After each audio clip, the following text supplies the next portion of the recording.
Bonsoir, bonsoir à tous, bonsoir au public de la Cité Libre, merci de nous avoir rejoints.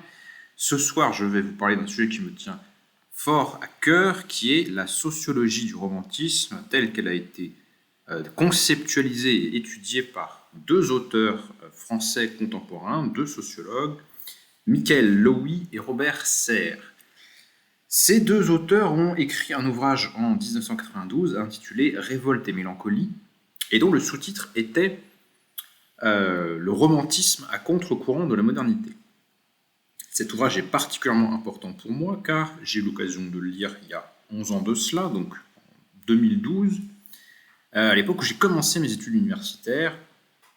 Et c'est un ouvrage qui m'a fait un choc intellectuel tout à fait décisif. Enfin, j'ai vraiment compris en lisant ce livre-là que j'avais affaire à quelque chose de génial et que j'avais la vocation de me destiner vers des études où les sciences sociales seraient présentes d'une façon ou d'une autre et où la théorie serait présente d'une façon ou d'une autre, car il a une portée, je trouve, explicative, comme j'en ai rarement rencontré par la suite. Donc c'est un ouvrage que j'essaie de caser un petit peu quand je peux faire des citations dans des publications ou dans des écrits quelconques. Donc un ouvrage de sociologie historique. Rappelons sur la démarche sociologique que ce qui va intéresser les auteurs n'est pas tant d'étudier une période historique de telle date à telle date, comme le ferait un historien par rapport à un problème temporalisé, mais plutôt de dégager un certain type de fonctionnement de la société relatif à un certain type de société particulière. C'est donc une réflexion sociologique sur les structures organisatrices du social, plus que sur une période historique proprement dite. Cependant, je dis que c'est de la sociologie historique car il y a quand même une temporalisation historique particulière. Les phénomènes dont il va s'agir de rendre compte ne seraient pas transversales à toutes les époques données, quand bien même ils peuvent être quand bien même ils peuvent être étudiés sans donner de date de départ ou de date de fin, surtout nettement définie à l'avance. Donc ce n'est pas la même démarche que celle auquel aurait recours l'historien. Alors, cette sociologie du romantisme. Donc, ce que je vais faire ce soir, c'est que je vais vous présenter le premier chapitre de l'ouvrage qui s'intéresse à la nature du phénomène romantique. Et il y aura une deuxième conférence demain soir où on s'intéressera à la diversité politique et sociale du romantisme. Donc, ce sera un compte-rendu du deuxième chapitre de Révolte et mélancolie. Je pense que c'est un ouvrage vraiment d'une grande qualité qui mérite largement qu'on y consacre 2 soirées de discussion. Dans le premier chapitre du livre, ce qui va intéresser les auteurs, c'est d'essayer de définir le romantisme et de se confronter, comme c'est la coutume depuis au moins Aristote, à tous ceux qui sont passés avant sur le sujet et qui ont tenté ou pas de proposer des définitions. Voilà, quels sont les autres chercheurs qui ont réfléchi sur le sujet. Il y a évidemment toute une littérature sur le romantisme depuis le 19e siècle lui-même. Donc ce n'est pas un sujet qu'on pourrait considérer comme spécialement original, mais la manière dont ils vont le traiter renouvelle, je pense, très considérablement la réflexion. Alors, il commence par nous dire la chose suivante.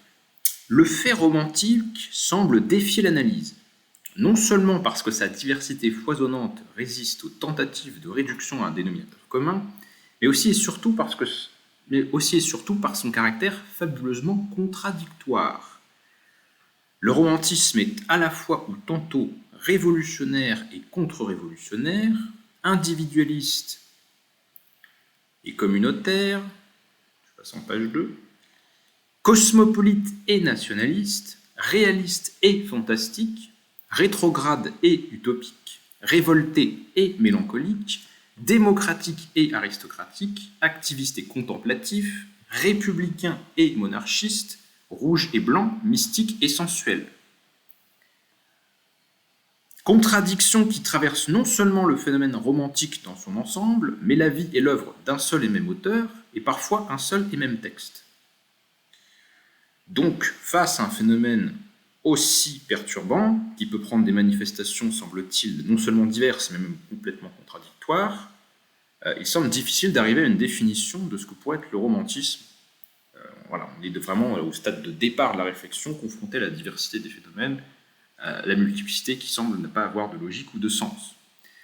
Et cette difficulté est telle que le fondateur de l'histoire des idées aux États-Unis, donc Arthur Lovejoy, je ne sais pas comment ça se prononce, enfin bon, a proposé, nous disent les auteurs, dans un article célèbre, que les critiques littéraires s'abstiennent désormais d'utiliser un terme qui prête à une telle confusion. Donc, il y a certains commentateurs ou certains chercheurs qui, face à la diversité invraisemblable du romantisme et de l'absence d'unité apparente du phénomène considéré, proposent de se passer du terme parce qu'en fait, ça ne correspond à rien qui aurait une définition ou qui serait compréhensible. Alors, cette solution radicale, elle est rejetée par Michael Lewis et Robert Serre. Ils nous disent que la majorité des chercheurs, quand même, partent de l'hypothèse plus raisonnable qu'il n'y a pas de fumée sans feu. Si l'on parle de romantisme depuis 2 siècles, si l'on désigne une variété de phénomènes par ce terme, cela doit correspondre à quelques réalités. Alors certains auteurs tournent un petit peu les difficultés ou ont une vision que Michael Lewis et Robert Sartre considèrent comme beaucoup trop restrictive de ce qu'ils vont baptiser ou nommer ou conceptualiser comme le romantisme, car ils le dépolitisent et le réduisent à une manifestation de nature littéraire ou esthétique. Ils nous disent, pour une grande partie des auteurs qui s'occupent du romantisme, le problème des antinomies du mouvement ne se pose même pas, dans la mesure où pour eux le phénomène est réduit à une simple école littéraire, dont les traits sont ensuite décrits de façon plus ou moins détaillée. Dans sa forme la plus banale, cette approche oppose le romantisme au classicisme. Alors ça, c'est vraiment canonique, quoi. Tous les manuels vous le diront, les manuels de littérature, même des très vieux manuels, même des manuels de littérature des années 30, j'en ai vu. On nous dit, il y a eu le classicisme, et puis après est venu le romantisme, qui est une réaction au classicisme, qui vise à faire autre chose. Bon. Et donc ça réduit effectivement le phénomène d'abord à une opposition au classicisme, qui n'est pas vraiment le cœur de son sujet, et en plus à quelque chose de purement esthétique. Alors que, comme on va le voir dans l'étude qui suit, les manifestations du romantisme sont susceptibles de toucher non seulement tous les champs artistiques, mais tous les champs intellectuels. Donc pas des manifestations qu'on peut réduire au domaine de l'art. Alors, dans ces premières approches qui vont critiquer dans cette introduction des définitions précédentes du romantisme, donc il y a comme méthode possible de définition celle qui consiste à essayer de lister un petit peu des items, des traits que l'on retrouve chez les auteurs classifiés ou décrits ou autodécrits comme romantiques. Donc une méthode, disons, de listage des caractéristiques. La plus étendue de ces listes, donc je passe, je vous ai coupé l'introduction qui fait 80 pages, la plus étendue de ces listes est jusqu'ici celle présentée dans un article récent de Henri Remac sur le romantisme européen, qui établit une tabulation systématique de 23 dénominateurs communs. Alors les romantiques ou un auteur romantique se reconnaîtrait au fait qu'il y a un intérêt pour le monde médiéval, donc médiévalisme, imagination, culte des émotions fortes, subjectivisme, intérêt pour la nature, pour la mythologie, pour le folklore, mal du siècle, symbolisme, exotisme, réalisme, rhétorique, etc. Et donc c'est ces manières-là de faire que vont utiliser certains auteurs qui vont faire des études sur telle ou telle personnalité romantique ou sur telle ou telle phase, ou, je sais pas moi, le romantisme par pays, vous voyez, genre le romantisme allemand, le romantisme britannique, et ainsi de suite. Cette méthode de listage des traits apparents n'est pas satisfaisante aux yeux des auteurs. On peut même faire remarquer que, implicitement, une telle démarche repose sur une certaine conception non seulement de la science, mais en fait plus fondamentalement de l'épistémologie et de la métaphysique. Alors ça va être un petit peu technique, mais je vais essayer de rendre ça le plus clair possible. Si vous expliquez le romantisme en disant que c'est un ensemble de traits observables, eh bien en fait, c'est que votre conception de la réalité, c'est qu'il y a un faisceau de propriétés singulières qu'on va réunir de manière commode sous un nom qui sera romantisme. Mais romantisme, en fait, c'est ce qu'on appellerait dans une perspective philosophique nominaliste un raccourci de description. Romantique, ça veut juste dire tous les autres items de la liste qui sert à définir le phénomène qu'on a observé. Donc j'ai observé que l'auteur dit romantique, il était, je ne sais pas moi, il était mélancolique, il avait un intérêt pour la nature, il avait le trait X, Y et Z. Et puis, pour ne pas répéter à chaque fois tous les traits parce que ce serait long et fatigant, on va réduire toutes ces caractéristiques à un nom général qui va unifier un petit peu toute cette diversité de particuliers.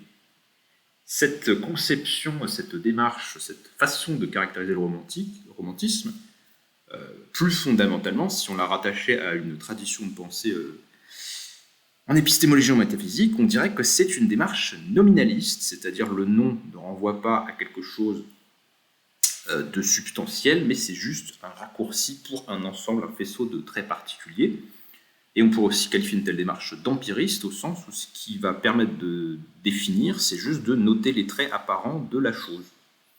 Donc voilà, le romantique, il a le trait X, Y, Z, hein, enfin, je l'ai observé, donc sa nature n'est rien d'autre que ce faisceau de propriétés observées et listées et réduit à un nom. Ce serait le genre de philosophie qui sous-tendrait celle des empiristes anglais, typiquement. Donc, pour cerner le romantisme, si on adopte cette démarche-là et les présupposés qui vont avec, eh bien, on pourrait dire qu'on a une autre manière de décrire ce qui sous-tend une telle définition du romantisme, celle de Romac, là, que je commente. On pourrait dire qu'il adopte une démarche analytique synthétique. Il commence par observer un individu ou un auteur quelconque classifié romantique, il l'analyse, c'est-à-dire qu'il essaie de découper les différents traits du personnage, et puis ensuite il les regroupe dans une appellation générale qui correspond à cette liste.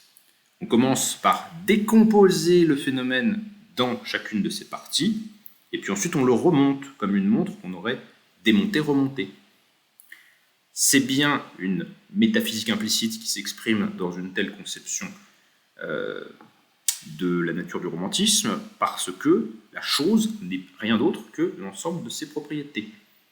Donc, être romantique, c'est la propriété X, plus la propriété Y, plus le trait de caractère Z, plus le trait stylistique Y, et ainsi de suite. Oui. On analyse donc chaque individu romantique pour en dégager les propriétés, puis on synthétise les dominateurs communs dans un concept. Dans cette perspective-là, le concept, l'idée, n'est pas ce qui explique la réalité, ce sont au contraire ces éléments empiriques qu'on a observés qui sont unifiés dans un concept, ou plus exactement dans un nom. Donc c'est ce que je dis quand je dis que le nom n'est rien d'autre qu'un raccourci verbal. Hein.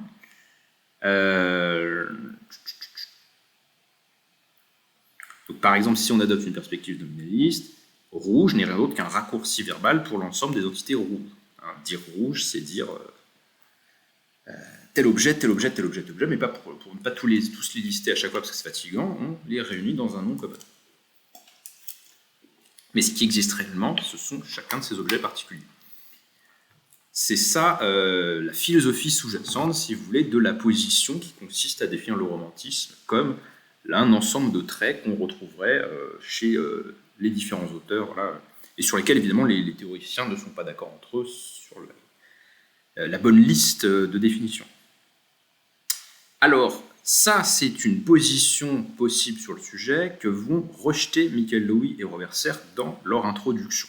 Et ils vont rejeter cette position en la critiquant de la manière suivante. Encore une fois, en admettant que ces traits se retrouvent dans l'œuvre de nombreux écrivains romantiques, savons-nous pour autant ce qu'est le romantisme ? On pourrait allonger les listes à l'infini en ajoutant encore et encore des dénominateurs communs, sans pour autant se rapprocher de la solution du problème. La principale faiblesse méthodologique de ce type d'approche, fondée sur une énumération de traits, c'est l'empirisme. Elle reste à la surface du phénomène. Donc l'empirisme, c'est ce qui apparaît au sujet, c'est ce qui se manifeste à ses sens, c'est ce qui est observable, et ça ne va pas plus loin que ça. Il n'y a pas d'après, il n'y a pas d'arrière de l'observation. La connaissance se limite aux données sensorielles ou à ce qu'on peut observer. Et alors, ils ne sont pas satisfaits de cette description, ils nous disent la chose suivante. En tant qu'aperçu descriptif de l'univers culturel romantique, elle peut être utile. Mais la valeur cognitive de cette méthode reste limitée. Ces listes composites d'éléments laissent sans réponse la question principale. Qu'est-ce qui tient tout cela ensemble ? Pourquoi est-ce que ces éléments sont associés ? Pourquoi est-ce qu'on retrouve intérêt pour la nature, médiévalisme et plus tel autre item, et pas une autre série ? Pourquoi c'est cette distribution-là qui se manifeste et auquel on a fini par donner un nom générique ? L'empiriste, évidemment, ne répondra pas à ça, il vous dira juste c'est comme ça, point. Quelle est alors donc la question des auteurs, c'est Pourquoi ces éléments sont-ils associés? Qu'est-ce qui les relie les uns aux autres? Quelle est la force unificatrice derrière tous ces traits? Quel est le concept, le Begriff, dans le sens hegeliano-marxiste du terme, du romantisme, capable d'expliquer ces innombrables formes d'apparition?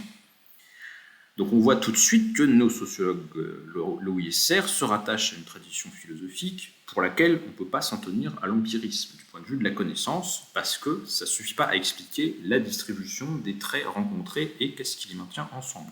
Il y a quelque chose derrière ce qu'on observe immédiatement. La connaissance ne se limite pas à l'immédiat. Alors là, je vais ouvrir une parenthèse en essayant de ne pas la rendre trop longue, parce que je sais que c'est un peu technique et que ça ne vous intéresse pas tous forcément au même degré, mais pour comprendre en fait l'obstacle sur lequel butent selon eux les théorisations intérieures du romantisme,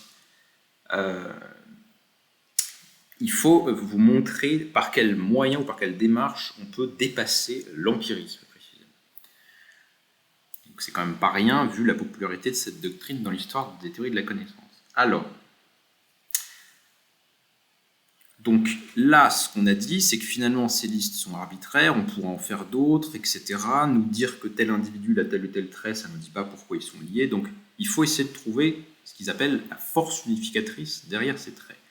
Et qui d'autre dans l'histoire de la pensée avait déjà eu ce genre-là d'approche vis-à-vis de la nature des choses?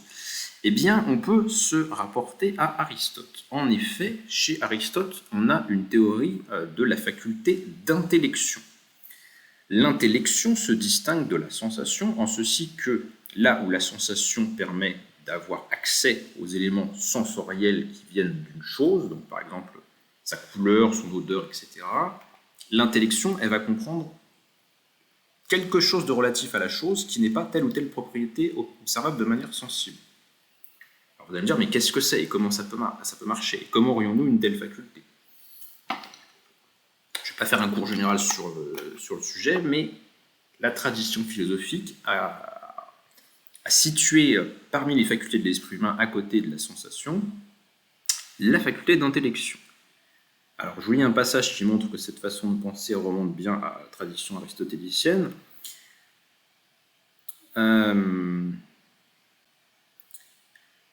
Donc, considérons un exemple comme, par exemple, l'éléphant.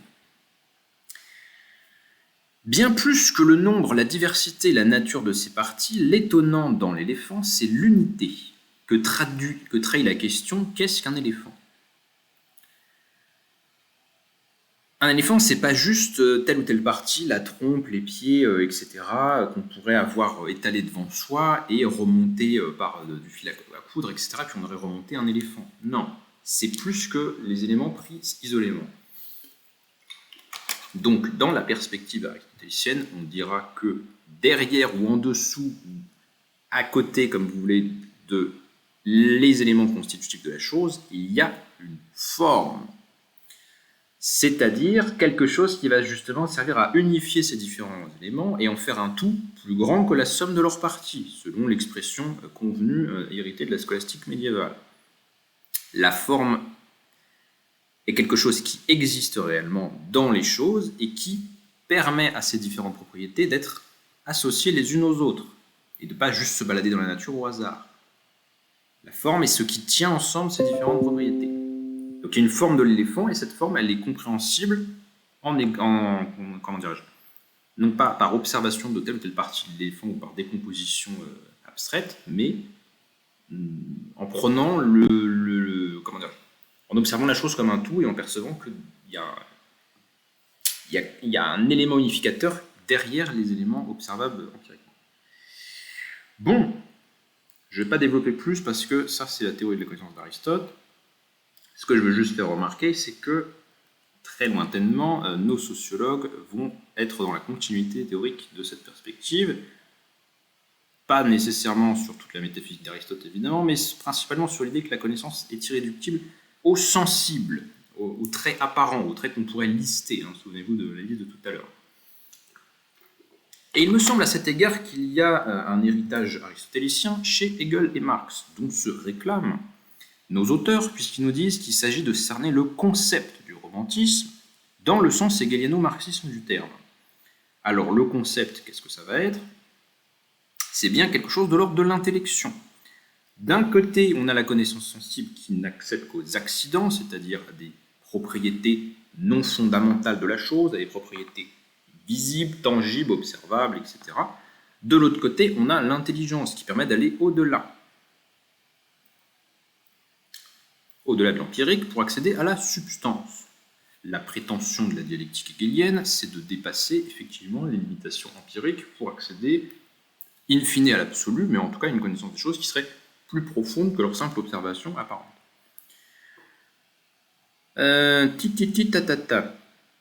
Donc ça, c'est la tradition hegeliano-marxiste dont les auteurs se réclament. Mais on pourrait trouver des analogues dans la conception des sciences qui s'est développée depuis l'époque moderne avec la méthode expérimentale. Dans les deux cas, on retrouve une séquence assez similaire. C'est ce que certains commentaires de la pensée de Marx ont appelé la méthode CAC, concret, abstrait, concret. Alors on commence à partir de quelque chose de concret, c'est-à-dire le phénomène, ce qui est directement observable. Mais si on veut comprendre pourquoi on a ce faisceau de propriété et pas n'importe quel autre, qu'est-ce qui le tient ensemble et quelle est la force unificatrice derrière, il faut bien passer par un moment d'abstraction, ou d'intellection si vous préférez, mais en tout cas quelque chose qui ne se limite pas à l'observation sensible. Et alors dans la philosophie des sciences naturelles notamment, ça va donner ce trio concret, abstrait, concret, ça a donné le trio observation, hypothèse, vérification expérimentale.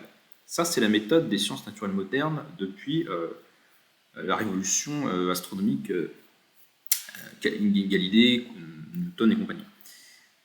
Donc, comment dépasse-t-on l'empirique? On dépasse l'empirique en faisant une hypothèse explicative de pourquoi c'est ce faisceau de propriété et qu'elle fonctionne de cette façon-là. On essaie d'apporter un principe ou une explication. À cet égard, j'aime beaucoup la phrase suivante de Claude Bernard dans ses principes. Donc, Claude Bernard, biologiste français et philosophe de la biologie, dans ses principes de médecine expérimentale, il nous dit la chose suivante, avec une formule très frappante: l'empirisme est un donjon étroit et abject, d'où l'esprit emprisonné ne peut s'échapper que sur les ailes d'une hypothèse. Alors c'est très imagé, mais ça veut dire que si on veut dépasser le simple descriptif de ce qui se présente à l'observation, il faut proposer une explication. Ça paraît évident dit comme ça, peut-être que ce qui précédait est un petit peu inutilement compliqué, mais c'est ça la méthode des sciences. Donc il faut faire une hypothèse. Et ensuite, si possible, mais c'est peut-être plus un marqueur des sciences naturelles que des sciences sociales, il faudrait faire une expérience permettant de tester la force de l'hypothèse ou de la valider. En tout cas, c'est comme ça qu'on opérerait dans les sciences naturelles. Et tout ça n'est possible que par un moment d'intellection. On n'est pas juste en train d'observer la chose, de la découper en morceaux et de d'écrire. On prend un moment de recul, un moment d'abstraction. Donc l'intellection, c'est l'opération par laquelle l'intelligence, je prends une définition d'un dictionnaire quelconque, opération par laquelle l'intelligence, par opposition à l'imagination, comprend ou conçoit des processus abstraits et logiques. Alors il me semble qu'un exemple tout à fait clair de ça, c'est de se dire, qu'est-ce que fait Newton? Newton en vient à concevoir que la pomme tombe de l'arbre à cause de la force de gravité. Il ne s'est pas juste dit « j'ai une pomme, elle est rouge », etc., etc., et autres très sensibles. Non, il y a un moment donné, il faut qu'il propose une explication. Une explication qui n'est pas quelque chose de purement sensoriel. Les animaux ne font pas d'hypothèses scientifiques. Donc c'est bien une faculté que possède la raison humaine et pas les autres espèces. Donc avec l'intellection, on a un moment de la pensée où on fait appel à quelque chose de non individuel et de non observable. Dans la tradition aristotélicienne, ce sera la recherche de l'idée de la chose ou de l'essence de la chose. Voilà, qu'est-ce qu'elle a de fondamental et d'unificateur derrière ces traits sensibles apparents. Dans une perspective moins substantialiste, parce qu'on pourrait éventuellement ne pas être satisfait de l'épistémologie d'Aristote telle qu'elle, on pourrait aussi se demander quelles sont les relations organisatrices à l'œuvre dans la chose, quels sont l'ensemble des processus qui, là maintenant, font que la chose existe d'une certaine façon comme une totalité. Il n'est pas juste une juxtaposition de parties qui ne communiquent pas ou qui ne pourraient aussi bien être séparées.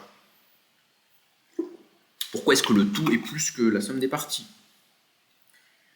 Dans la perspective que je viens de décrire, donc celle où on dépasse l'empirisme, quand on dira que des choses sont rouges, on ne veut pas juste dire par là que rouge, c'est notre outil de classement rapide pour mettre dans une même catégorie l'ensemble des éléments particuliers qu'on a vu être rouges. On veut aussi se référer au fait qu'il y a quelque chose qui fait et qui explique que les choses rouges sont rouges. Le rouge n'est pas juste une qualité sensible perçue.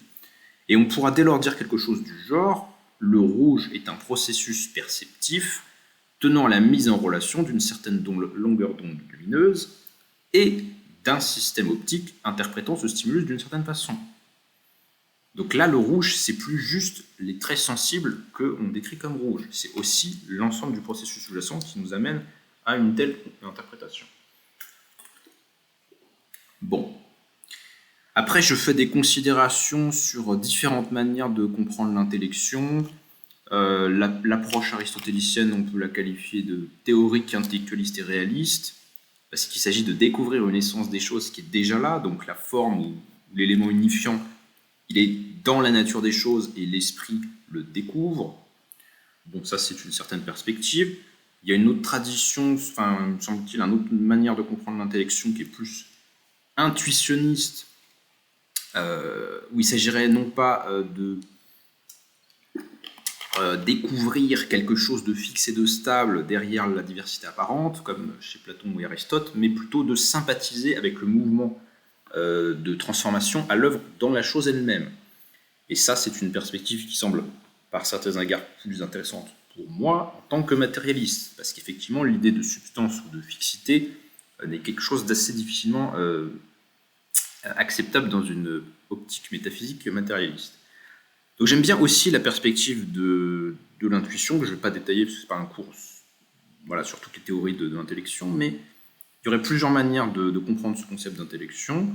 Et il y en aurait même une troisième, je passe donc l'opposition des bergsoniens et des aristotéliciens. Je vais juste vous lire la fin d'un texte de Jonkelevitch qui parle justement de cette capacité de l'intuition à saisir les choses en train de se faire sans avoir besoin de les décomposer laborieusement par des analyses. Il nous dit l'intuition ressemble au génie créateur, lui-même qui devance son siècle et qui fait à lui seul tout le travail d'une génération. Une seconde d'intuition vaut des mois d'analyse laborieuse suivie d'une patiente synthèse discursive. Donc, il veut nous dire par là que dans la réflexion, notamment scientifique, à un certain moment donné, l'idée de ce qu'est à l'œuvre dans la chose vous vient, et cette idée n'est pas simplement réductible à des processus de la raison calculante, qui décompose, qui mesure, qui pèse, je ne sais pas quoi. Il y a un moment d'intuition qui est irréductible à ces opérations-là. Mais j'aime mieux encore la phrase de Baudelaire, parce que je trouve que celle de Jonkelevitch pourrait quand même prêter un petit peu est un petit peu trop extrême dans sa valorisation de l'intuition par opposition à l'analyse. Il nous dit, Baudelaire, que souvent ce que les individus cherchent et ne trouvent qu'après des essais successifs, non adaptés à la nature des choses, l'imagination, fièrement et simplement, elle le devine. Donc l'imagination, ce serait une sorte de tact, de finesse, de sensibilité qui va pile aller directement profondément dans la compréhension de la chose, sans s'arrêter justement à ces traits apparents qui va voir ce que les autres n'ont pas vu en quelque sorte. Bon, ce que j'aime bien dans la propos de Baudelaire, c'est qu'il nous rappelle à la fin de son texte sur cette faculté qu'on va plus facilement faire une hypothèse féconde, donc travail de l'imagination, conception intuitive, disons, de l'intellection. On va plus facilement faire une hypothèse féconde qui explique bien le phénomène à comprendre, en ayant d'abord fait toutes sortes d'observations qui vont nous permettre de ne pas faire une hypothèse trop déconnante. Et j'en viens un petit peu rapidement, parce que c'est pas le cœur de mon propos, mais j'en viens rapidement un petit peu à la perspective de synthèse des deux conceptions de l'intellection, celle des aristotéliciens et celle des bergsoniens, en disant que on pourrait essayer de trouver une troisième manière de définir l'intellection,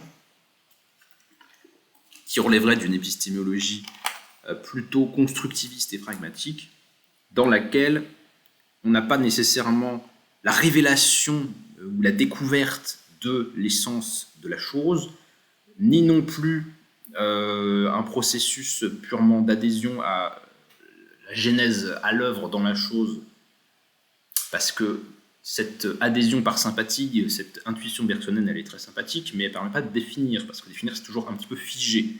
Donc, d'un côté, enfin, bon, voilà, c'est des antinomies métaphysiques bien connues, mais bon, d'un côté, on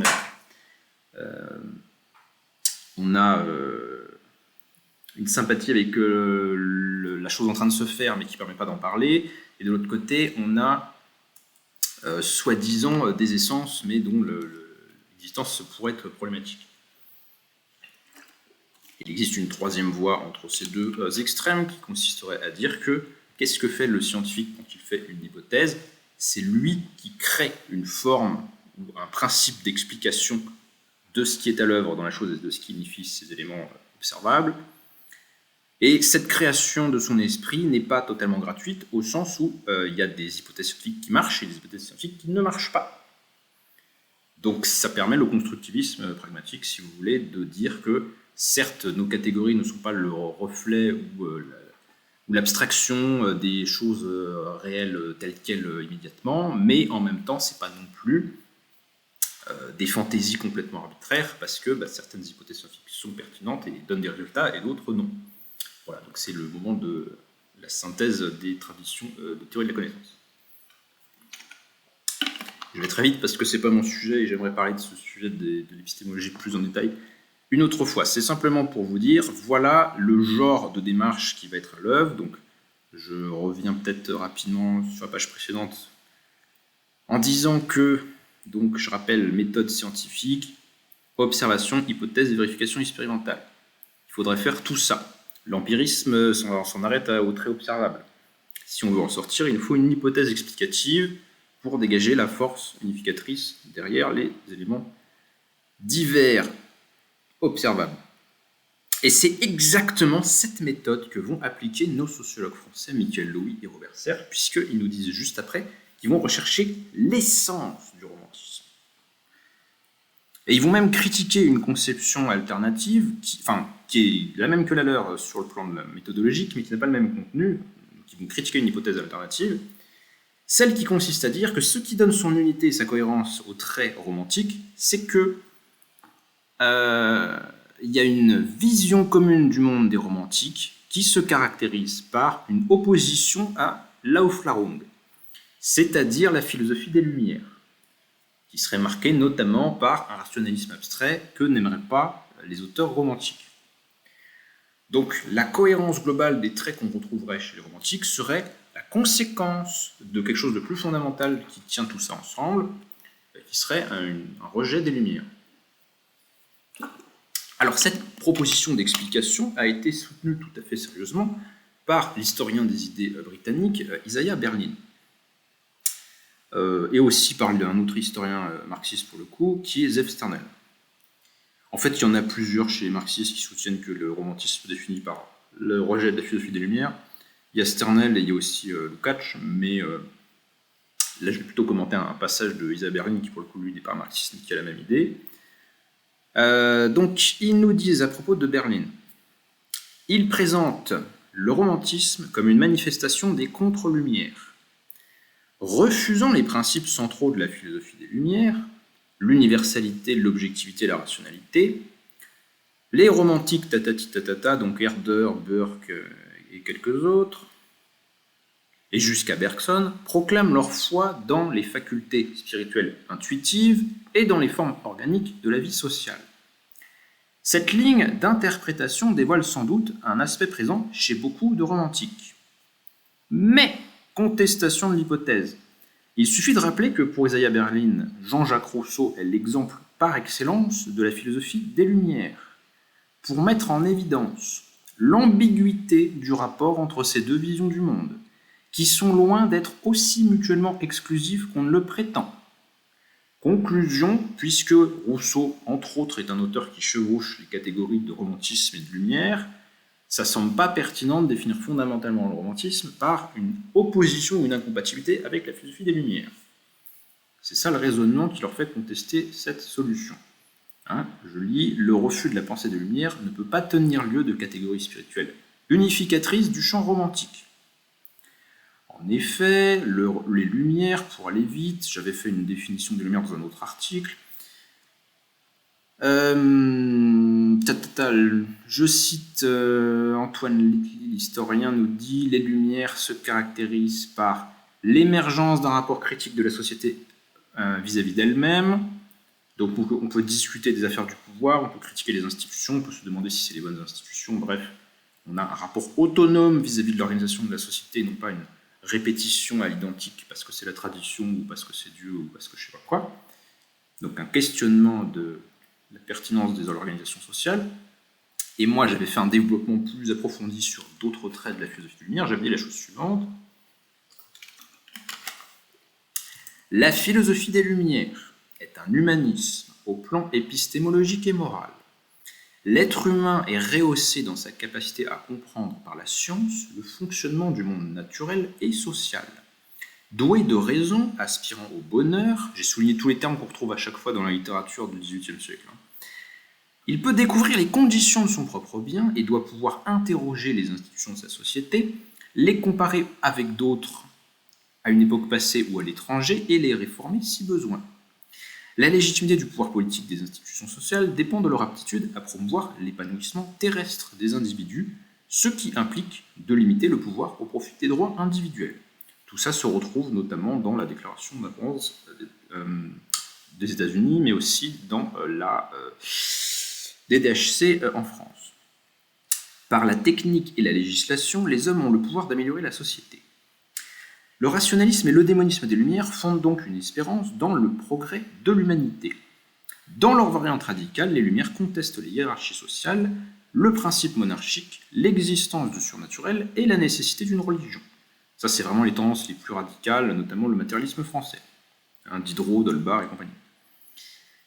Enfin, la raison humaine dégage de l'étude de l'univers des vérités et des normes de portée universelle. La diffusion des idéaux humanistes laisse entrevoir la possibilité d'une paix perpétuelle, d'une évolution pacifique des rapports entre États, fondée sur le respect du droit international. Le commerce et les échanges culturels tirent les nations de l'isolement, des préjugés locaux et participent au mouvement vers l'universalité.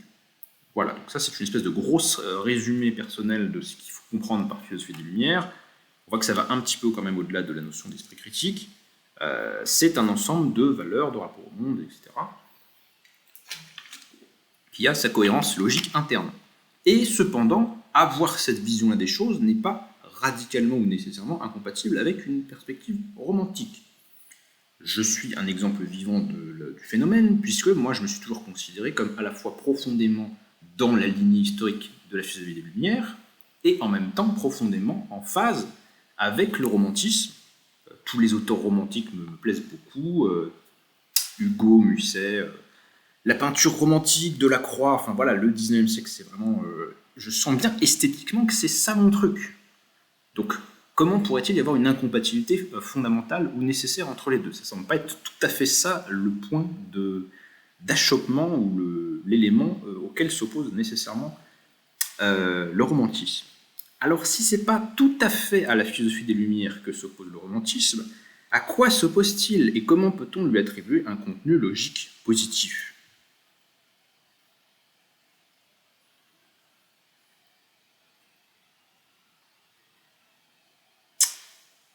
On va en venir à la solution proposée par nos auteurs Michael Louis et Robert Serre.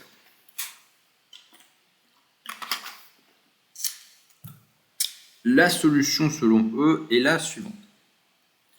Donc, ils vont développer un concept du romantisme en tant que phénomène culturel global et de longue durée, qui est irréductible à des manifestations esthétiques. Et ils nous disent la chose suivante. L'élément unificateur du mouvement romantique, dans la plupart, sinon la totalité de ses manifestations à travers les principaux foyers européens, Allemagne, Angleterre, France, est l'opposition au monde bourgeois moderne. Cette hypothèse nous semble de loin la plus intéressante et la plus productive. Je note, soit dit en passant, que on retrouve une thèse du même genre dans une préface d'un ouvrage de 1936 d'un dénommé Jean Fréville, je ne sais pas du tout qui c'est, mais il avait déjà eu la même idée, peut-être avait-il déjà eu la même idée parce qu'il avait aussi lu Lukács, donc le philosophe hongrois théoricien de la culture marxiste. Peut-être avait-il déjà eu la même idée parce qu'il avait lu Lukács ou C'est indépendant, mais en tout cas j'avais trouvé déjà cette idée-là chez Jean Fréville. Donc un texte de 1936 dans lequel il disait « Comment définir le romantisme si on le réduit à une simple réaction contre l'appauvrissement et l'épuisement de l'art classique, sans y percevoir la protestation désespérée qu'élève contre le capitalisme à la fois la noblesse dépossédée et la petite bourgeoisie radicale ?» D'ailleurs, dans la noblesse dépossédée, il y aurait un exposé entier à faire sur le cas de Chateaubriand, qui est très intéressant à ce niveau-là. Donc, alors, dire que, c'est ce qui nous disent les auteurs, hein, dire que ce qui caractérise fondamentalement le romantisme, à travers toute la diversité de cette manifestation, c'est l'opposition au monde bourgeois moderne. Et pour soutenir une telle thèse, ils vont d'abord commencer par réfuter une objection qui serait une objection qu'on pourrait retrouver chez Lukács, selon laquelle les auteurs romantiques ne peuvent pas développer une critique de la société parce qu'ils ne nous parlent pas de la société. Ils ne nous parlent pas de la société réelle, ils nous parlent de monde imaginaire, de fiction, de rêverie symbolique, enfin voilà, de choses qui ne seraient pas le monde réel, selon la perspective adoptée par Lukács sous l'influence du bolchevisme et plus tard du stalinisme. Seule une littérature réaliste est en prise avec les problèmes sociaux réels et peut donc avoir une portée critique. D'où le fameux réalisme socialiste des pays soviétisés. Alors, cette thèse selon laquelle il ne peut pas y avoir de rapport critique à la société existante dans une littérature qui ne serait pas elle-même placée dans une perspective esthétique ouvertement réaliste, elle est contestée par Michael Lowy et Robert Serre, et à mon avis de manière tout à fait pertinente. Voici ce qu'ils nous en disent. Beaucoup d'œuvres romantiques ou néo-romantiques sont délibérément non réalistes, fantastiques, symbolistes et plus tard surréalistes. Or, cela ne diminue en rien leur intérêt à la fois comme critique de la réalité sociale et comme rêve d'un autre monde, radicalement distinct de l'existant. Bien au contraire, il faudrait introduire un concept nouveau, l'irréalisme critique, pour désigner l'opposition d'un univers imaginaire, idéal, utopique et merveilleux à la réalité grise, prosaïque et inhumaine du monde moderne. Même quand il prend la forme apparente d'une fuite de la réalité, cet irréalisme critique peut contenir une puissante charge négative, implicite ou explicite, de contestation de l'ordre bourgeois, entre guillemets, philistin. Donc en résumé, ce n'est pas parce qu'une œuvre apparemment ne parle pas de ce que vous raconte le journal sur ce qui s'est passé hier, que ce n'est pas une œuvre qui a une portée critique vis-à-vis du fonctionnement de la société. Et je souscris totalement à cette perspective-là, parce qu'on voit bien la dimension subversive politiquement qu'ont toujours eu les utopies. Depuis au moins Thomas More, le genre utopique est un genre profondément politique, parce que la considération de sociétés différentes, fût-elle née de la rêverie ou de la fiction, nous amène à considérer l'arbitraire et la plasticité possible des sociétés réelles. Donc en fait, on pourrait s'organiser comme dans le bouquin de Intel. Ou pas, ou peut-être qu'il ne faudrait pas le faire, mais ça montre que le champ des possibles est beaucoup plus ouvert que la simple adhésion ou reproduction de la société existante. Donc effectivement, bien évidemment que les littératures de l'imaginaire, comme on dit, notamment la fantaisie et la science-fiction, mais qui ne sont jamais que des héritages de toute cette littérature qui nous vient des romantiques, qui nous vient des romans de Walter Scott, qui nous vient de Frankenstein, de Dracula, de tous ces personnages qui sont apparus au XIXe siècle, évidemment qu'elle peut avoir une portée critique vis-à-vis de certains aspects du monde réel. Alors, maintenant que cette objection, comme quoi ça ne pourrait pas être ça l'essence du romantisme, parce que le romantisme ne serait pas réaliste, détaillons la vision romantique du monde telle qu'elle est conceptualisée par Lowy et Robert Serre. Le romantisme est défini dans leur ouvrage comme une Weltanschauung, c'est-à-dire une vision du monde, une structure mentale collective. Un ensemble de perceptions et de manières de voir le monde qui a sa structure interne. Elle peut s'exprimer dans des domaines culturels très divers, pas seulement la littérature et les autres arts, mais la philosophie et la théologie, la pensée politique, économique et juridique, la sociologie et l'histoire, etc. Donc c'est une vision du monde qui peut prendre des formes extrêmement variées, mais qui a une cohérence interne. Alors je passe sur les influences théoriques qui leur ont fait trouver tout ça, mais effectivement il y a une forte influence de la sociologie marxiste, que ça soit chez Lukács, même s'il critique il considère qu'il a une perspective trop critique sur le romantisme, mais ils lui prennent certains éléments d'analyse. Et puis l'autre influence, c'est la sociologie de Lucien Goldman. Lucien Goldman, probablement le plus intelligent des marxistes français d'après-guerre, philosophe et sociologue, directeur d'études à l'école pratique des hautes études en France, beaucoup moins connu que beaucoup d'autres, et c'est bien dommage parce qu'il était certainement plus intéressant que beaucoup d'autres qui lui ont piqué la vedette intellectuellement. Toujours est-il que Goldman a développé une sociologie de la littérature qui a beaucoup influencé Michael Lowy, qui a travaillé auprès de lui. Donc, je reviens sur mon texte.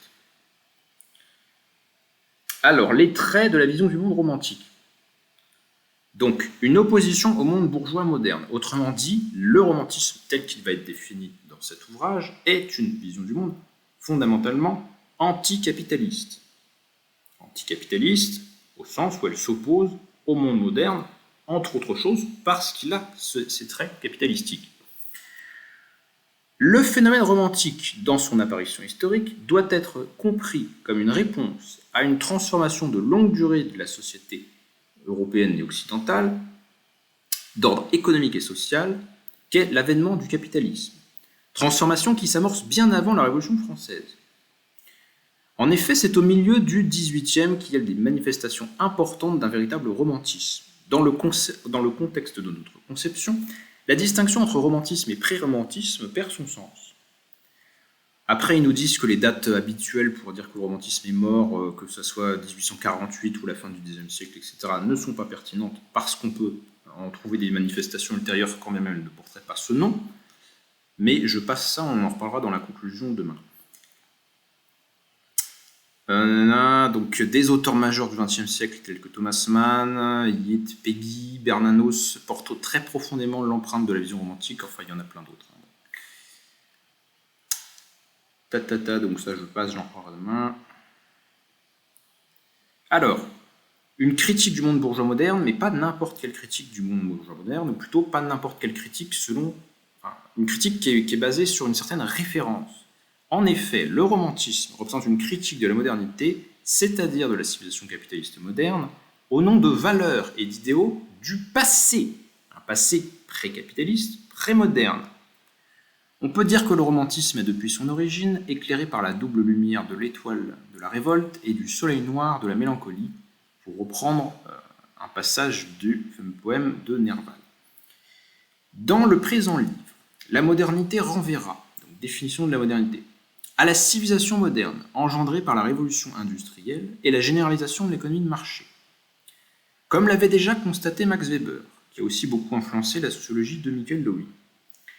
Les principales caractéristiques de la modernité, l'esprit de calcul, le désenchantement du monde, dont le déclin de la religion n'est que l'un des symptômes. La rationalité instrumentale, la domination bureaucratique sont inséparables de l'avènement de l'esprit du capitaliste, entre guillemets. C'est le bouquin de Max Weber, très connu. Les origines de la modernité et du capitalisme remontent certes à la Renaissance et à la Réforme protestante. Il y a même des historiens encore plus radicaux comme Jacques Hers qui font remonter le capitalisme au Moyen-Âge, mais bon, globalement, on va dire qu'effectivement, les premières manifestations vraiment tangibles sont dans l'Italie de la Renaissance, avec Venise, l'arsenal de Venise, l'industrie. Ok. Il y a un développement des relations marchandes, un développement du marché. Les rapports sociaux se transforment parce qu'il y a une transformation des rapports économiques qui les sous-tendent. Bon. Donc ça, c'est la Renaissance et la Réforme protestante, d'où le nom d'époque moderne, utilisé par les manuels pour désigner la période qui débute à la fin du XVe siècle. Mais ces phénomènes, donc révolution industrielle et généralisation de l'économie de marché, ne deviendront hégémoniques en Occident qu'à partir de la seconde moitié du XVIIIe siècle, Lorsque s'achève l'accumulation primitive du capital, comme dit Marx, lorsque la grande industrie commence à prendre son essor et que le marché se dégage de l'emprise sociale, comme l'explique Karl Polanyi dans son ouvrage La Grande Transformation, où il explique l'avènement du marché autonome. Et c'est précisément au moment où ces phénomènes de longue durée historique commencent à devenir vraiment criants et visibles dans l'organisation sociale, dans la deuxième moitié du XVIIIe siècle, que comme par hasard commencent à se manifester des auteurs qui vont avoir cette vision romantique du monde. Alors un petit peu avant ça, chez Luther et les réformateurs allemands, on trouve une dénonciation virulente de leur époque, où le grand commerce et la finance sont en pleine expansion, une condamnation de l'usure, de l'avarice et de l'esprit de gain, une glorification de la société paysanne traditionnelle, nostalgie d'un âge d'or perdu, thématique qui s'appuie sur un courant théologique déjà répandu au Moyen-Âge, et dont j'ai déjà parlé dans une précédente vidéo.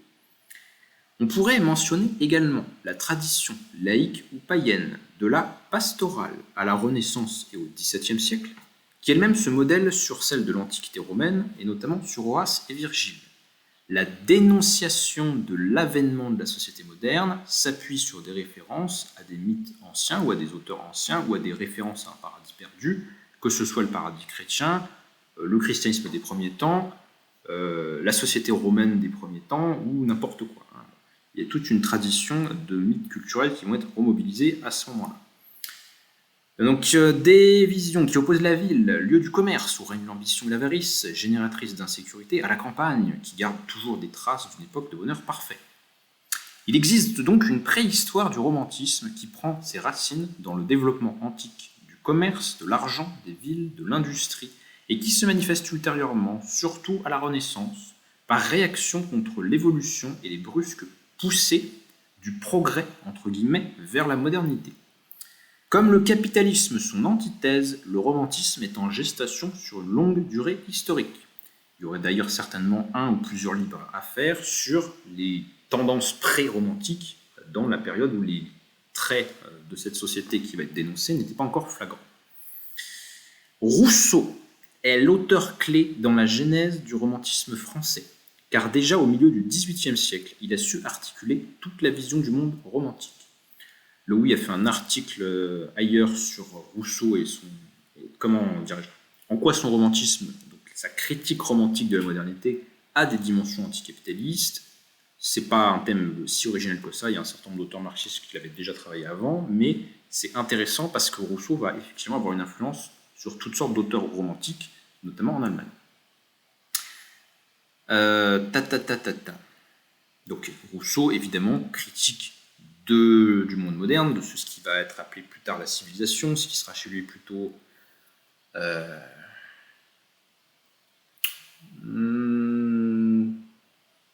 l'état social, enfin ce qui n'est plus l'état de nature.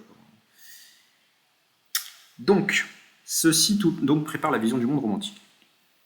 Appelé en France le siècle, dont on éprouve le mal, ou en Angleterre et en Allemagne la civilisation par opposition à la culture, le réel moderne désenchante. Or, on est souvent conscient que le désenchantement naît de ce qui est nouveau dans cette réalité sociale. Ainsi, le fait que Charles Nodier signa certains de ses essais du nom de Néophobus révèle une attitude romantique caractéristique. Néophobus, celui qui a la phobie ou l'horreur de ce qui est nouveau. Donc il y a quelque chose qui est en train de transformer la société, de la rendre différente de tout ce qui a jamais été connu, et c'est mal. Ou en tout cas, ça pose des problèmes. Dans l'optique romantique, cette critique est liée à l'expérience d'une perte. Dans le réel moderne, quelque chose de précieux a été perdu, à la fois au niveau de l'individu et de l'humanité. La vision romantique se caractérise par la conviction douloureuse et mélancolique que le présent manque de certaines valeurs humaines essentielles qui ont été aliénées. Thème majeur de l'esthétique et de la vision du monde romantique, la souffrance et la mélancolie.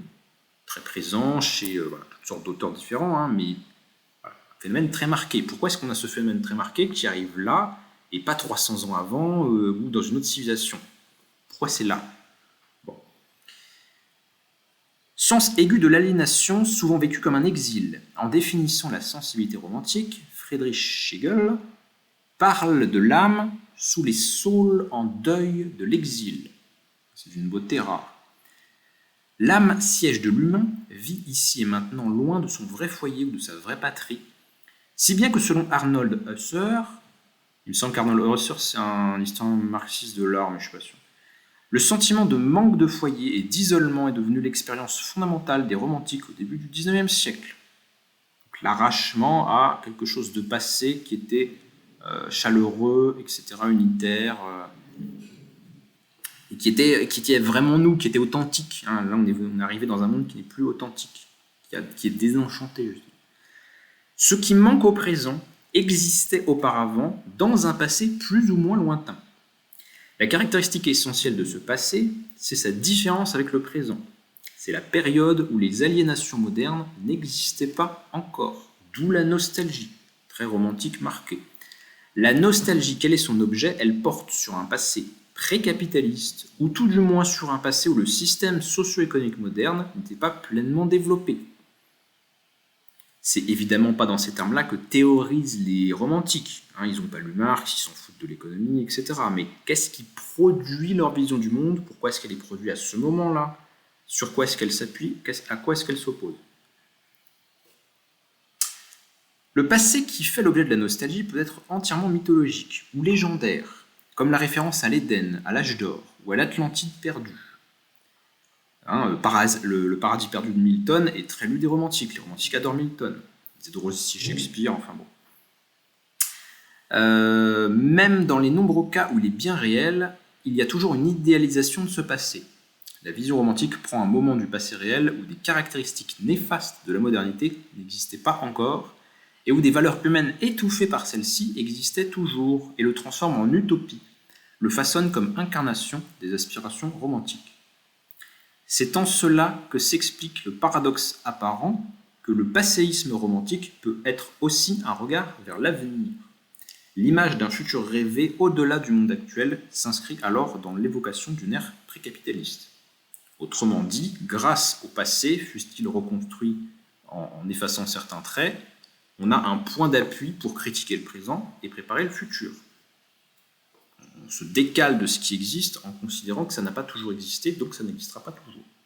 Il y a une conscience historique dans la pensée romantique qui est typiquement moderne, qui vient vraiment après la Révolution française. On a vraiment le sentiment d'un avant et d'un après.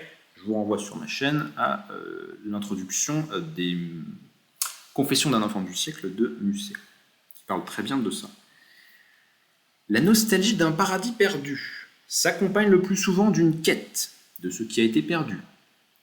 On a fréquemment remarqué au cœur du romantisme un principe actif sous diverses formes, inquiétude, état de devenir perpétuel, interrogation, recherche, lutte. Le romantique n'est pas quelqu'un de tranquille.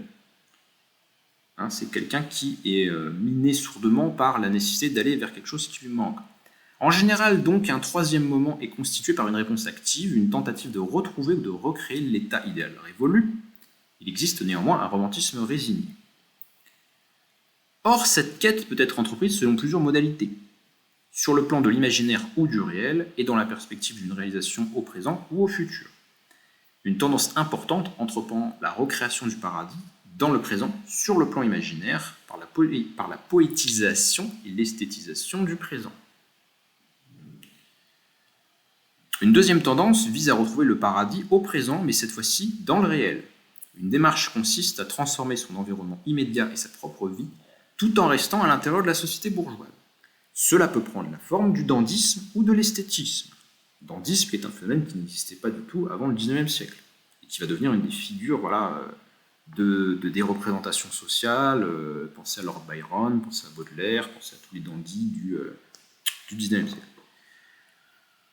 La forme du dandysme ou de l'esthétisme, de la création d'une communauté d'âmes fraternelles, les cénacles par exemple, d'une expérience utopique, pensez aux Saint-Simoniens, pensez à toutes les utopies de contre-société qui se développent au XIXe siècle, ou tout simplement de la passion amoureuse, qui enchante le quotidien, qui le poétise. Voilà.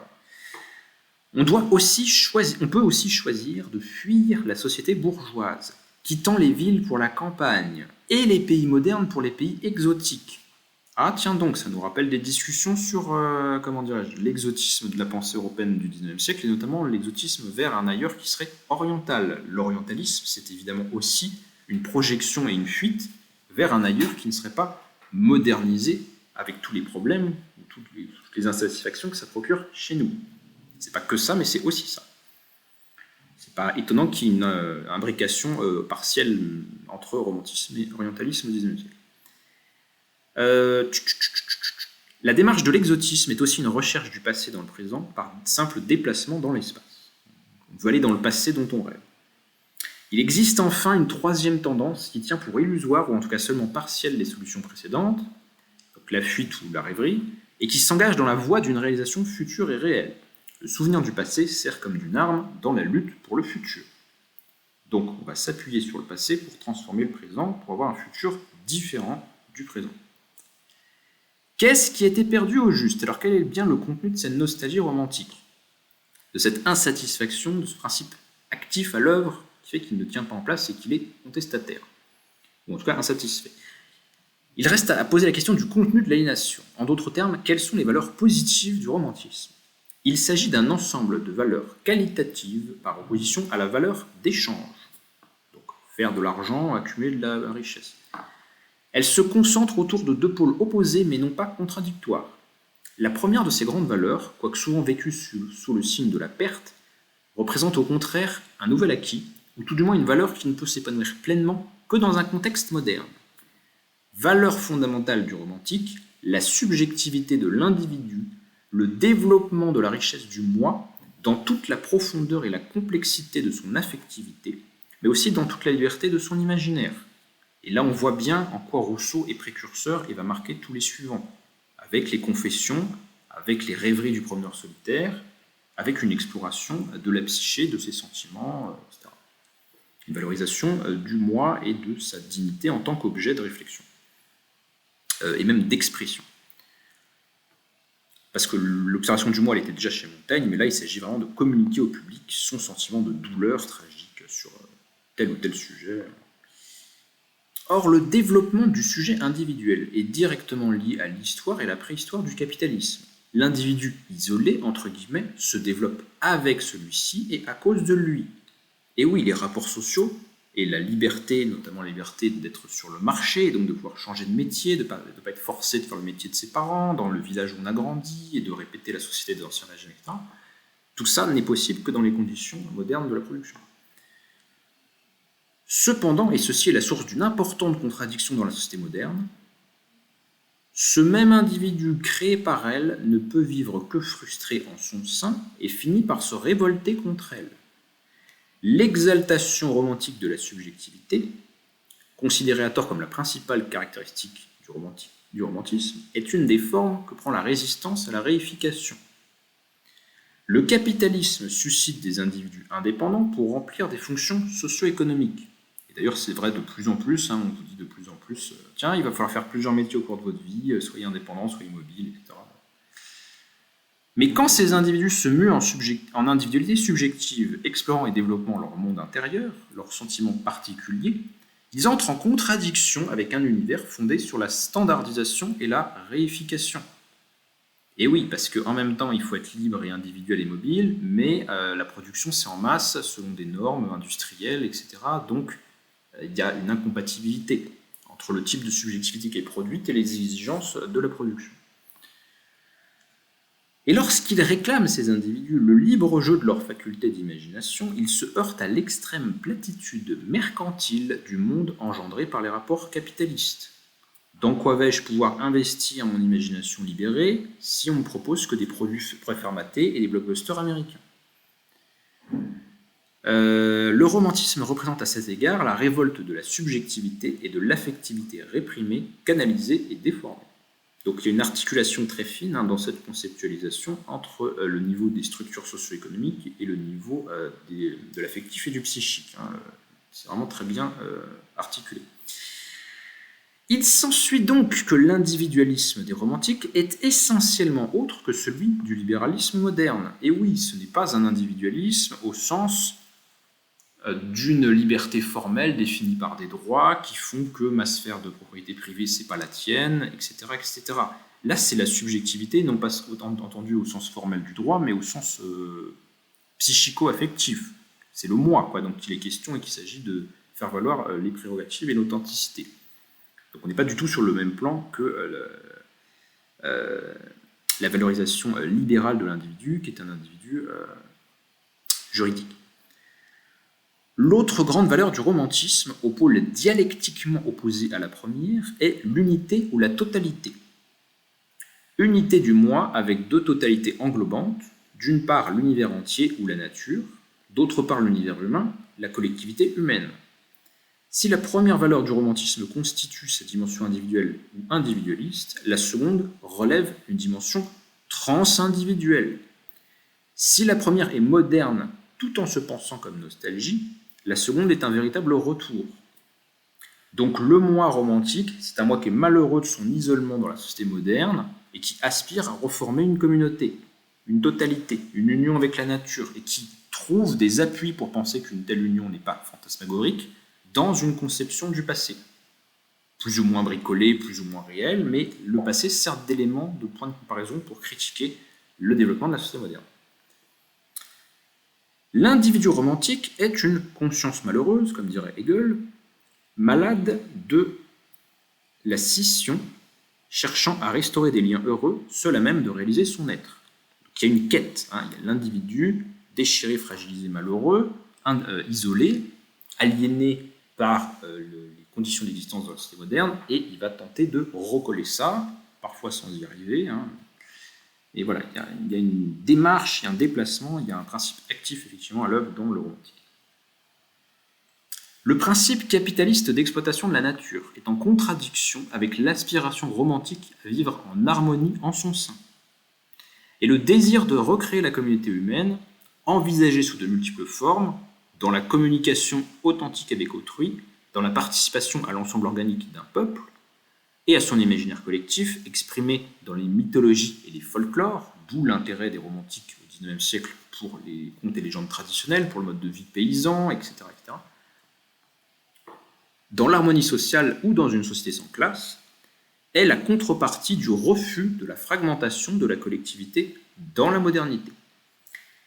La critique de celle-ci et les valeurs romantiques positives ne sont donc que les deux côtés d'une même médaille. Ça c'est clair. Ensuite, il précise que l'attitude romantique, bien qu'elle soit sous-estimée et importante dans la longue durée historique, ne représente qu'un des courants de la culture moderne, et que la culture moderne a toujours trouvé des défenseurs parmi les utilitaristes, les positivistes, les économistes politiques classiques, les théoriciens du libéralisme et beaucoup d'autres qui trouvent que cette société moderne n'a pas de défaut notable. En fait, c'est très bien, et plus la société se modernisera, mieux ce sera. Enfin, bon. Donc les tendances romantiques existent dans la société moderne sous forme de contre-culture, de critique, mais ne sont pas les tendances idéologiques majoritaires ou dominantes.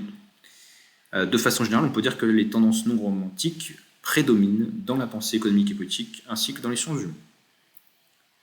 Le romantisme est également à distinguer d'une autre forme d'anticapitalisme, qui sera un anticapitalisme modernisateur, c'est-à-dire qui critiquerait la société bourgeoise comme étant insuffisamment moderne, c'est-à-dire ne répondant pas à certains critères, n'allant pas jusqu'au bout d'elle-même.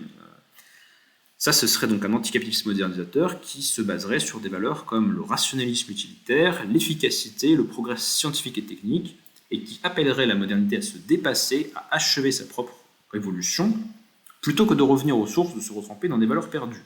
Donc ça, c'est ce qu'on pourrait appeler une critique modernisatrice du capitalisme, et on trouvera notamment ça dans certaines variantes, celles qui ont gagné historiquement, malheureusement, du marxisme. Beaucoup de marxistes vont critiquer la bourgeoisie en disant elle a rempli son rôle historique, mais maintenant elle est incapable de développer les forces productives, donc en fait, elle est devenue un obstacle à la modernité. Elle ne modernise plus ou plus assez vite, ou pas comme il faut la société. Il faut donc aller vers une modernité encore plus moderne, en sautant vers une nouvelle société. Alors ce type-là d'anticapitalisme modernisateur, on le trouve dans le courant majoritaire du marxisme et du communisme, et typiquement chez Lénine. Lénine, qui a pu définir le socialisme comme les soviets plus l'électrification, est exemplaire à cet égard, qui prétendrait d'une part que Lénine n'était pas un ami résolu du règne de la valeur d'échange, donc capitalisme, marché, etc., et d'autre part qu'il fut en quoi que ce soit romantique. Effectivement, il n'y a aucune nostalgie, il faut moderniser, il faut industrialiser. Donc, Une forme, donc dans le romantisme, il y a une dimension anticapitaliste, mais tout anticapitaliste n'est pas romantique, bien au contraire. Une des principales modalités romantiques de réenchantement du monde, donc comment sortir de l'aliénation et retrouver le paradis perdu sous une nouvelle forme, est le retour aux traditions religieuses et parfois mystiques, comme le souligne Max Weber. À tel point que de nombreux critiques considèrent la religion comme le trait principal de l'esprit romantique.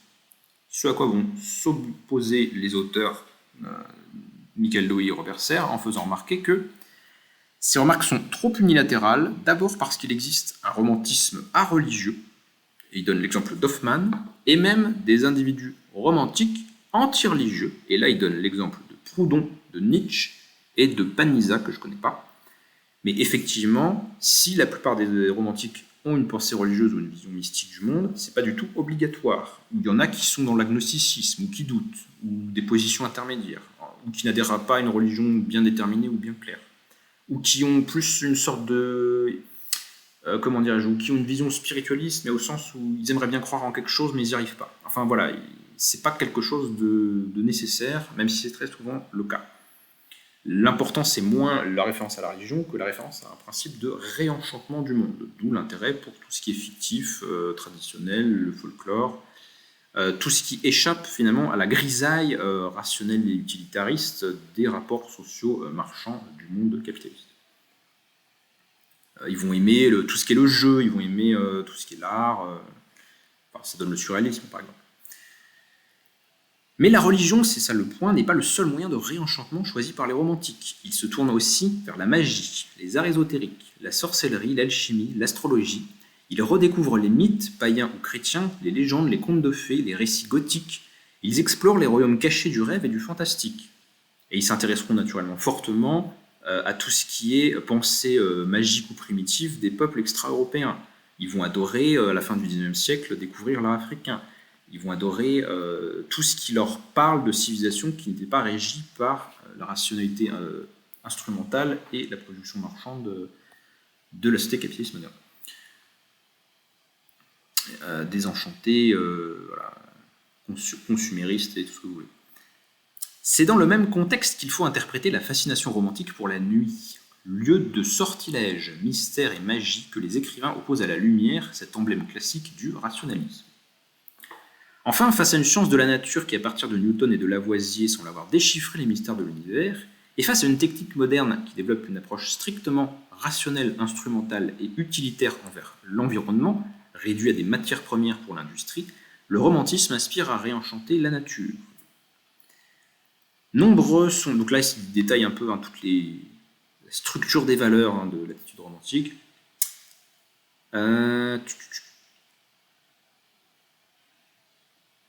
Nombreux sont les romantiques qui ressentent intuitivement que toutes les caractéristiques négatives de la société moderne, la religion du dieu argent, que Carlyle appelle le mammonisme, Carlyle, conservateur anglais, le déclin de toutes les valeurs qualitatives, sociales, religieuses, la dissolution de tous les liens humains qualitatifs, pensez à la Poste qui vous propose d'acheter des forfaits pour qu'on aille vérifier que vos parents ne sont pas en train de décéder chez eux tout seuls, on commercialise sur la dissolution des rapports aux humains. La mort de l'imagination et du romanesque, l'ennuyeuse uniformisation de la vie, le rapport purement utilitaire des êtres humains entre eux et avec la nature découle de cette source de corruption, la quantification marchande, calculer, mesurer, uniformiser, standardiser, vendre. Accumuler. L'empoisonnement de la vie sociale par l'argent et celui de l'air par la fumée industrielle sont saisis par plusieurs romantiques comme des phénomènes parallèles résultant de la même racine perverse. Pensez à la critique des sombres usines sataniques, selon la formule d'un auteur anglais dont j'ai oublié le nom, peut-être bien Dickens. Pensez à Peggy qui critique l'argent dans l'ouvrage éponyme. Enfin, il y a plein d'auteurs auxquels on pourrait rattacher cette vision du monde. Au nom du naturel, de l'organique, du vivant et du dynamique, les romantiques manifestent souvent une profonde hostilité à tout ce qui est mécanique, artificiel, construit. Ils observent avec mélancolie et désolation les progrès du machinisme, de l'industrialisation, de la conquête mécanisée de l'environnement. Enfin, beaucoup de romantiques considèrent l'État moderne, fondé sur l'individualisme, la propriété, le contrat, l'administration bureaucratique rationnelle, comme une institution aussi mécanique, froide et impersonnelle qu'une usine. Donc tout ça est bureaucratisé, tout ça fait que les individus finalement ne sont que des pions dans de grosses machines, des fonctionnaires dans des bureaux, des ouvriers à la chaîne en train de produire, enfin voilà, des êtres qui n'expriment pas leur personnalité, qui ne sont finalement que des rouages interchangeables de grands systèmes impersonnels et bureaucratiques. Donc tout ça sont des éléments qui sont critiqués par les romantiques. La critique de l'État moderne, qui a les traits que j'ai décrits, voilà, bureaucratie rationnelle, etc., on la voit notamment chez Nietzsche. Il y a plein d'auteurs qui seraient, voilà, des auteurs qui n'ont rien à voir. Par exemple, chez Kropotkin, qui est anarchiste, il va aussi faire la critique de l'État moderne dans ces termes, en partie dans ces termes-là aussi. Alors, je conclus cette soirée sur la relation entre romantisme et lumière, dont on a déjà dit qu'elle n'était pas nécessairement contradictoire. Ça dépend de plusieurs éléments et de leur articulation. Donc, en quoi c'est pas nécessairement contradictoire? Certains critiques romantiques de l'abstraction rationaliste se font aussi à l'intérieur du rationalisme lui-même.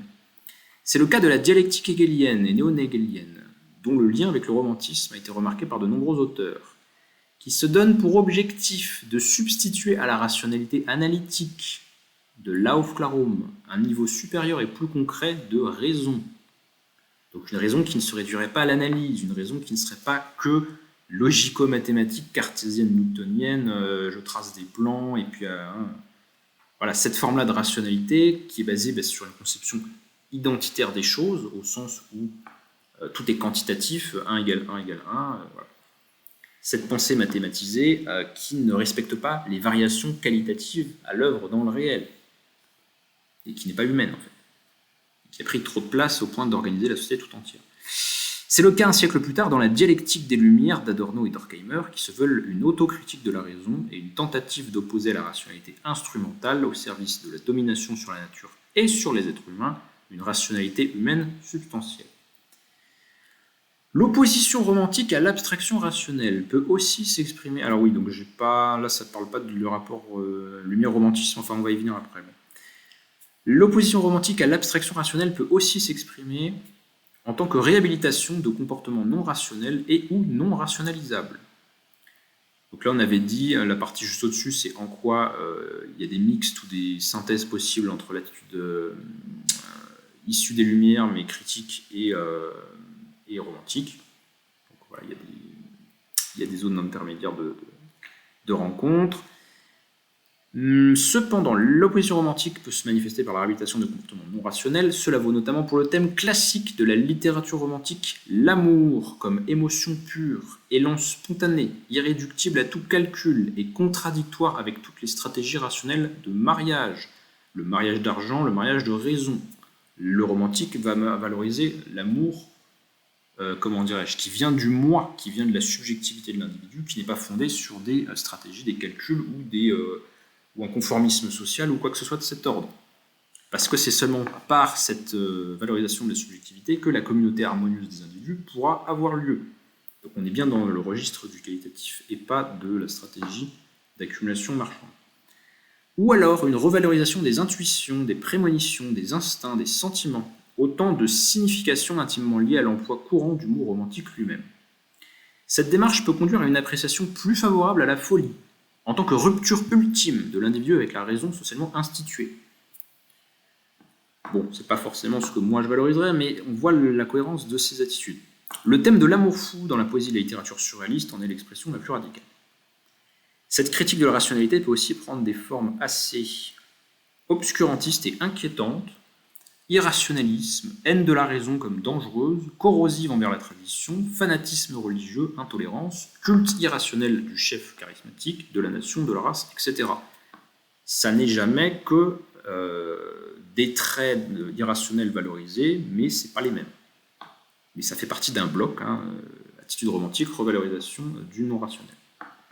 Ces éléments sont présents dans certains courants du romantisme, depuis ses origines jusqu'à notre époque, mais réduire toute la culture romantique à l'irrationalisme serait une grossière erreur, faisant impasse sur la différence entre l'irrationnel et le non-rationnel, c'est-à-dire entre la négation programmatique de la rationalité et la délimitation de sphères psychiques non réductibles à la raison. Et cette confusion ou cette réduction du romantisme à l'irrationalisme serait une ignorance des courants romantiques directement issus de la tradition rationaliste des Lumières, dont on a parlé juste au-dessus, et qui recoupe pas mal des hegeliano-marxistes. Il nous reste à faire plusieurs remarques à propos du rapport entre romantisme et lumière, car on a trop souvent voulu opposer ces deux tendances de l'esprit d'une manière absolue, prétendant parfois que le XVIIIe siècle des Lumières avait été rejeté par un XIXe siècle romantique. Tatati tatata. Or, il n'en est rien. On peut dire que le romantisme et les Lumières coexistent dans tous les siècles de la modernité, du XVIIIe au XXe siècle. Ensuite, leur rapport est toujours variable et complexe.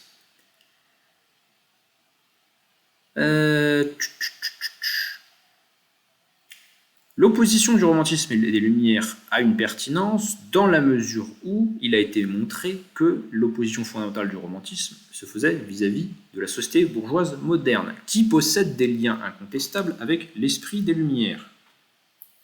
Par exemple, le libéralisme est une tendance de la philosophie des Lumières qui va évidemment aboutir à la constitution de la société la plus bourgeoise possible, parce que je vends mes organes si je veux, c'est les miens. Mais c'est plus compliqué que ça, on ne peut pas réduire l'influence des Lumières à la production de cette société bourgeoise. En effet, il ne faut en aucun cas voir ces liens d'une manière simpliste et mécanique, selon laquelle les Lumières seraient le simple reflet idéologique du capitalisme ou de sa classe dominante.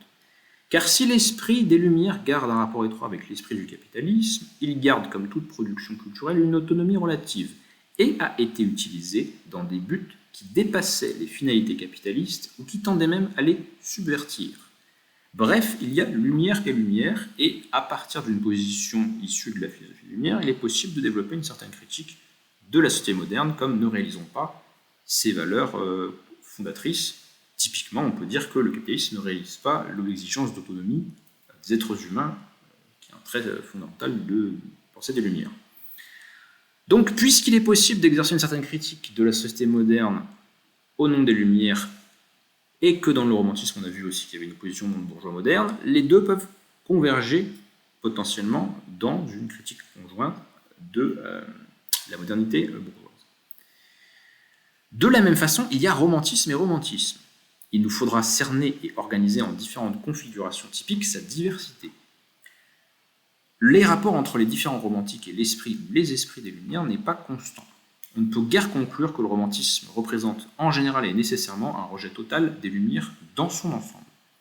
Beaucoup d'auteurs romantiques tels que Shelley, Heine ou Hugo seront loin d'être des adversaires des Lumières. On trouve en fait toutes sortes de mélanges, d'articulations, de juxtapositions, d'hésitations et de passages entre les deux perspectives divergentes, certes, mais pas totalement hétérogènes. Dans les célèbres cas de Schiller et Goethe, l'on est passé d'un romantisme prédominant à un esprit des Lumières prédominant, sans qu'il y ait eu de rupture complète entre les deux mentalités à l'état pur. Le romantisme se présente souvent aussi comme une radicalisation, une transformation-continuation de la critique sociale des Lumières. Néanmoins, la critique sociale développée par les Lumières contre l'aristocratie, notamment la critique sociale développée par les Lumières contre l'aristocratie, les privilèges, l'arbitraire du pouvoir, peut s'étendre à une critique de la bourgeoisie et du règne de l'argent. Donc, ça, ce sera un point qu'on retravaillera demain soir. Il y a effectivement des rapports multiples qui vont de l'opposition totale à l'adhésion partielle entre le bloc idéologique esprit des Lumières d'un côté et l'attitude idéologique romantique de l'autre. Ça fera partie des points qu'on pourra examiner donc demain. Je vous invite à me retrouver à la même heure. On va étudier le deuxième chapitre de Révolte et Mélancolie, qui portera sur la diversité sociale et politique du romantisme. Il s'agira de montrer que les attitudes romantiques peuvent se retrouver dans l'ensemble du spectre politique en prenant des formes différenciées. J'espère que ça vous intéresse et je vous remercie.